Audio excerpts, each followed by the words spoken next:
সংসার করতে এসে দূর রাজ্যে একা থাকতে গিয়ে সবার প্রথম এই আলু ফুলকপি দিয়ে মাছের ঝোল করতেই শিখেছিলাম। আর সত্যি কথা বলতে অর্ণবও কিন্তু আমার হাতের এই আলু ফুলকপি দিয়ে মাছের ঝোলটা খেতে খুবই পছন্দ করে।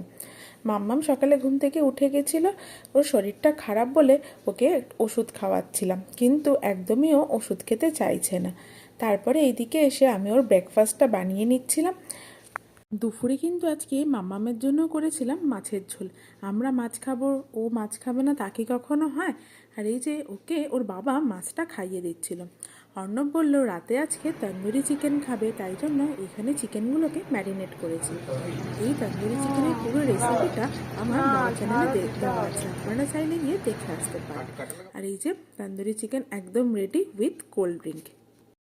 আর এইদিকে কাণ্ডটা দেখো, মাম্মাম নাকি এখন সেরেলাক খাবে না, তন্দুরি চিকেন খাবে, তাই ওর সামনে এই তন্দুরি চিকেনটা ধরে ওকে খাওয়ানোর চেষ্টা করছে।